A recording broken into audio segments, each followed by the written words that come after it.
नोटबंदी पर पूर्व वित्त मंत्री पी चिदंबरम ने किया बड़ा हमला, कहा नोटबंदी इस साल का सबसे बड़ा घोटाला। नोटबंदी पर केंद्र सरकार को घेरने के लिए मंगलवार को पूर्व वित्त मंत्री पी चिदंबरम ने नागपुर में एक प्रेस कॉन्फ्रेंस को संबोधित किया। इस दौरान चिदंबरम ने कहा कि नोटबंदी साल का सबसे बड़ा घोटाला है, इसलिए इसकी जांच हो जानी चाहिए। उन्होंने कहा कि मैं 2000 का नोट नहीं प्राप्त कर सकता तो फिर कैसे देश भर में छापेमारी में लोगों के पास 2000 के नए नोटों में करोड़ों रुपए मिल रहे हैं। चिदंबरम ने कहा कि सरकार के इस अभियान का हाल वही हुआ है, खोदा पहाड़ निकली चुइया। पी चिदंबरम ने अपने भाषण में भारत में बिजली की किल्लत का भी जिक्र किया। उन्होंने कहा कि बिजली के बिना कैशलेस अर्थव्यवस्था नहीं हो सकती। वीडियो जर्नलिस्ट सिद्धेश वासके के साथ सुभाष शिर्के, न्यूज नेशन, मुंबई। उत्तर प्रदेश के दादरी में कांग्रेस उपाध्यक्ष राहुल गांधी ने केंद्र सरकार पर निशाना साधते हुए कहा है कि नोटबंदी सिर्फ उद्योगपतियों के लिए लाया गया है और मोदी सरकार कैशलेस की बात करती है, लिहाजा जनता ही कैशलेस हो गई है। राहुल ने दादरी के नवी अनाज मंडी में एक जनसभा को संबोधित किया। जनसभा के दौरान राहुल गांधी प्रधानमंत्री नरेंद्र मोदी पर जमकर बरसे। राहुल ने केंद्र सरकार पर आरोप लगाया कि काले धन के खिलाफ की गई इस नोटबंदी के बाद केवल काले धन वालों का पैसा ही सफेद हुआ है।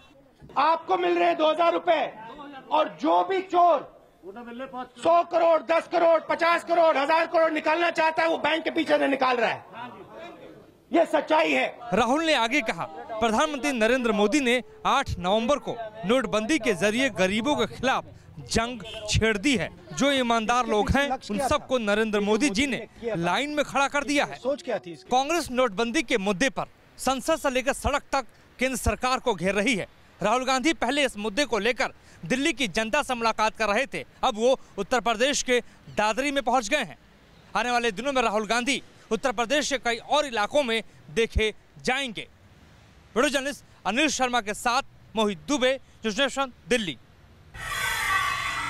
करीब 3 दिन बाद खुले आज बैंकों में लंबी लंबी कतारें देखने को मिली। पैसा निकालना अपने आप में बड़ी चुनौती लगी। 3 दिन बाद आज बैंक खुलने के बाद लंबी लंबी लाइनें देखने को मिली।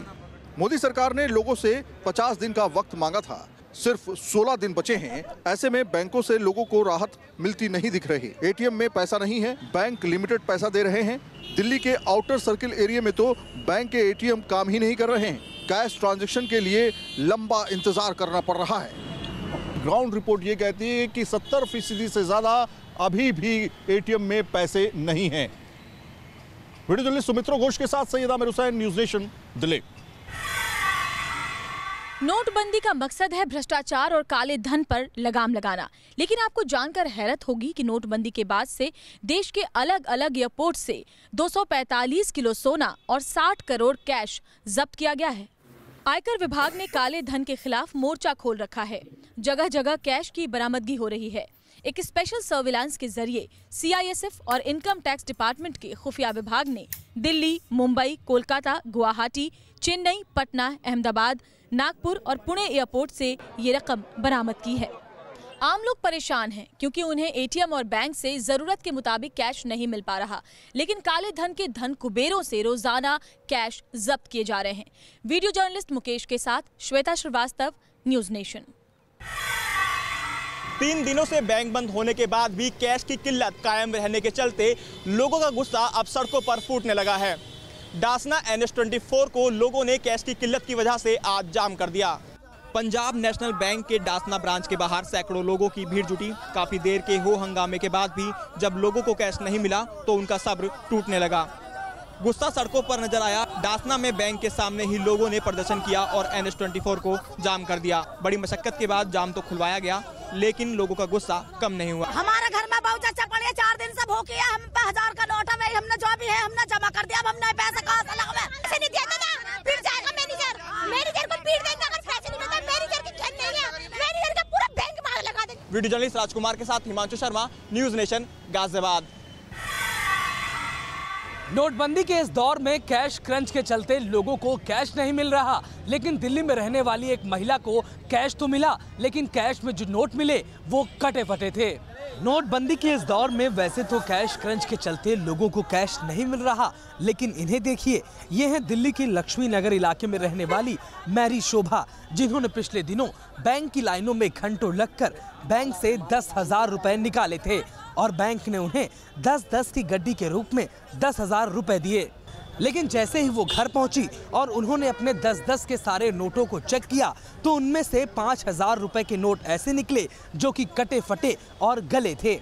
उन्होंने ये भी कहा कि नोटों की गड्डी के ऊपर गुलाबी स्लिप में साफ साफ लिखा है कि ये नोट जनता के उपयोग के लिए नहीं है, फिर भी बैंक ने उन्हें ये नोट दे दिए। हालांकि नोटबंदी का आज 35वां दिन था, लेकिन स्थिति अभी भी सामान्य नहीं दिख रही। वीडियो जर्नलिस्ट गौरव के साथ गौरव अरोड़ा, न्यूज़ नेशन, दिल्ली। नोटबंदी के इस दौर में जनधन खातों के दुरुपयोग का एक बड़ा मामला प्रकाश में आया है। नक्सल प्रभावित झारखंड में 93 खातों को प्रशासन ने इस वक्त फ्रीज किया है। झारखंड के नक्सलग्रस्त चतरा जिले के लावालौंग इलाके के एक बैंक के 93 जनधन खातों को प्रशासन ने फ्रीज कर दिया है।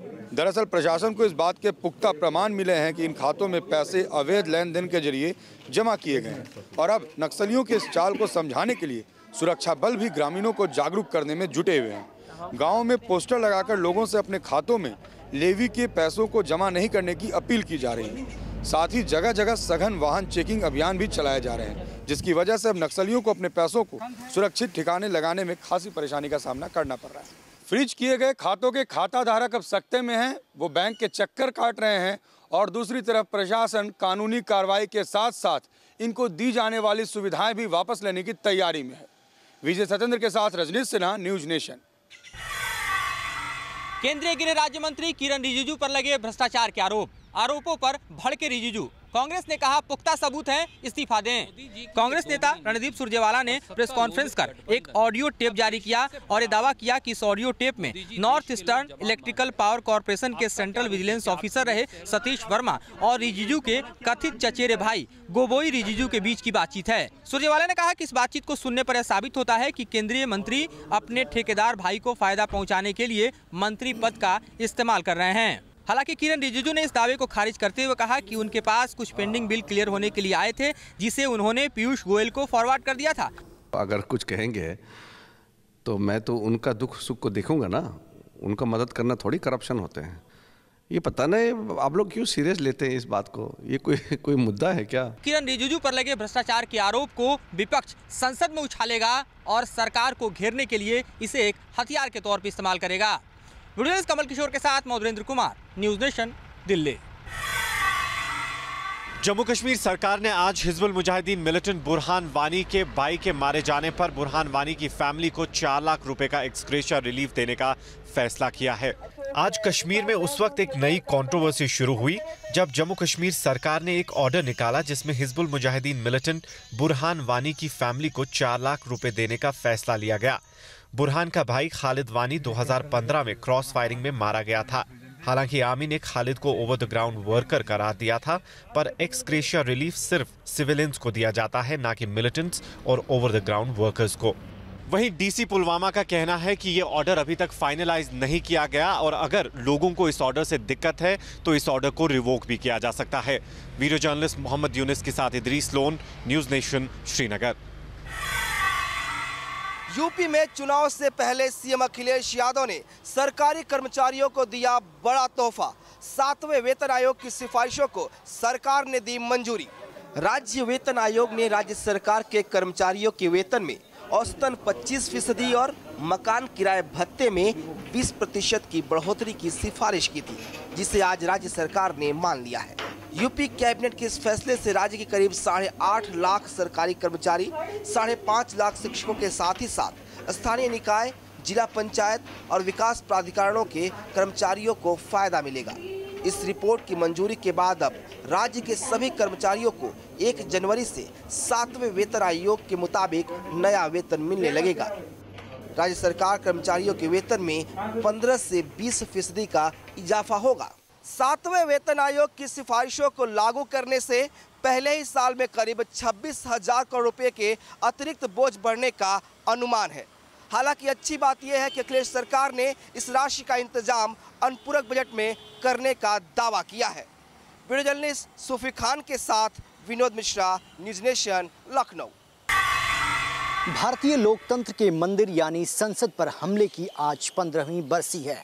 इस मौके पर प्रधानमंत्री समेत सभी पार्टी के बड़े नेताओं ने संसद भवन पहुंचकर इस हमले में शहीद हुए जवानों को श्रद्धांजलि अर्पित की। 13 दिसंबर 2001 को जैश ए मोहम्मद के आतंकियों ने संसद भवन पर हमला कर दिया। जैसे ही आतंकी संसद भवन के अंदर घुसे तब तक दोनों सदन स्थगित हो चुके थे, लेकिन दोनों ही पार्टियों के बड़े नेता उस वक्त सदन में मौजूद थे। आतंकी जैसे ही संसद भवन के अंदर घुसे उन्होंने AK-47 से अंधाधुंध फायरिंग शुरू कर दी, जिसमें 8 जवान शहीद हुए और संसद भवन के एक कर्मचारी की मौत हो गई। पूरे 45 मिनट तक चले इस ऑपरेशन में आतंकियों को मार गिराया गया। इस हमले के बाद सिक्योरिटी एजेंसियों ने पार्लियामेंट के सिक्योरिटी को और बढ़ाकर चाक चौबंद कर दिया। वीडियो जर्नलिस्ट सुभाष के साथ रविकांत राय, न्यूज़ नेशन, दिल्ली।